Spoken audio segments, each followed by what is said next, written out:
আসসালামু আলাইকুম, কেমন আছেন সবাই? আশা করি সবাই অনেক বেশি ভালো আছেন এবং সুস্থ আছেন। আজকে আমি আপনাদের মাঝে চলে আসলাম নতুন আরও একটি ভিডিও নিয়ে। তো ভিডিওটি শুরু করার আগে আমি আপনাদেরকে বলে নিতে চাই যে যারা আমার এই চ্যানেলে এখনও ভিডিওটি দেখছেন তারা কাইন্ডলি আমার চ্যানেলটি সাবস্ক্রাইব করে দিবেন। তো আমার কাছে কিন্তু ২ ধরনের ইঞ্জিন অয়েল রয়েছে।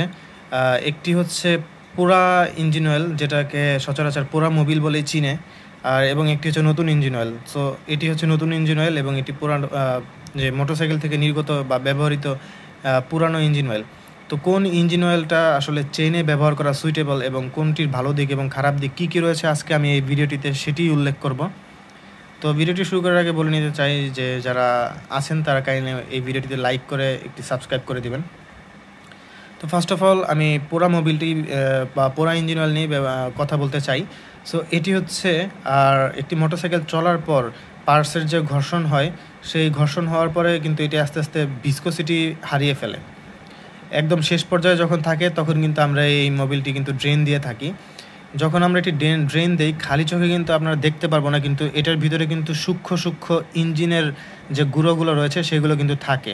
যখন আমরা এটি আমাদের মোটরসাইকেলে ইউজ করব, মূলত চেইনে যখন ইউজ করব, তখন কিন্তু যে এটার যে লোহার গুঁড়োগুলো যে ইঞ্জিন অয়েলে থাকে সেটা কিন্তু আস্তে আস্তে চেইন স্প্রকেট বা চেইনের কিন্তু ক্ষতি করতে পারে।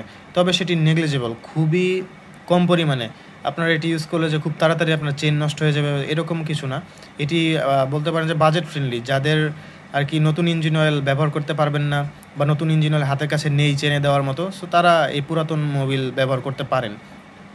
তো আহামরি কোনো ডিফারেন্স নেই, কিন্তু একটি চেইন লুবের মতো পারফরমেন্স কিন্তু আপনারা কখনোই আশা করতে পারেন না। চেইন লুব কিন্তু মূলত চেইনের লুব্রিকেন্ট হিসেবেই ইউজ করা হয় এবং ইঞ্জিন অয়েল কিন্তু ইঞ্জিনের লুব্রিকেন্ট হিসেবে ইউজ করা হয়। দুইটার কিন্তু একদম টোটালি আলাদা পারপোজ। তো চলুন এখন আমি নতুন ইঞ্জিন অয়েল নিয়ে আমি কথা বলি। নতুন ইঞ্জিন অয়েলে যে যে অয়েলগুলো থাকে এটি কিন্তু ভিসকোস এবং এটি কিন্তু খুবই ঘন থাকে। সো এটি যখন আপনারা চেইনে ইউজ করবেন, এটি আপনারা অনায়াসে ২-৩ দিন বা ৩ থেকে ৪ দিনও ইউজ করতে পারবেন যখন আপনারা একবার চেইনে দিয়ে, এবং এটি কিন্তু ময়লা খুব কম টানে।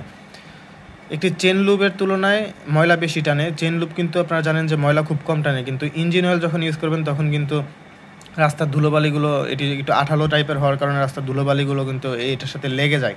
তো চেন কিন্তু গ্র্যাজুয়ালি ক্লিন করতে হয়। যখন আপনারা পুরাতন বা নতুন ইঞ্জিন অয়েল দিবেন, চেন কিন্তু একটু খেয়াল করে বা ক্লিন করবেন। যখন দেখবেন বেশি ময়লা হয়ে গেছে তখন কিন্তু ক্লিন করবেন। তো এটি আপনারা 3 থেকে 4 দিন ইউজ করতে পারবেন নতুন ইঞ্জিন অয়েল যদি দেন, কিন্তু আপনারা কখনোই চেন লুবের মতো পারফরমেন্স আশা করতে পারেন না ইঞ্জিন অয়েল থেকে। তো ঠিক সিমিলার এইরকমই, যখন আপনারা পুরাতন মোবিলটি যখন চেনে প্রয়োগ করবেন তখন আপনারা 3 থেকে 4 দিন ইউজ করতে পারবেন, কিন্তু চেনের রং কিন্তু চেঞ্জ হয়ে যাবে। চেন কিন্তু একটু হালকা কালচে বর্ণের দেখাবে এবং একটু ময়লা লাগবে। তখন আপনারা কেরোসিন দিয়ে চেন পরিষ্কার করে নেবেন। এই বিষয়ের ওপর আমার চ্যানেলে কিন্তু অলরেডি একটি টিউটোরিয়াল দেওয়া রয়েছে। সো আজকের ভিডিওটি যারা নতুন বাইকার্স তাদের কিন্তু অনেকটা হেল্প হবে।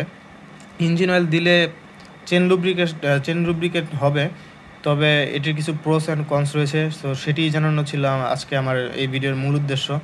তো ভিডিওটি যারা দেখছেন তারা কাইন্ডলি আমার এই চ্যানেলটি সাবস্ক্রাইব করে দেবেন। ধন্যবাদ।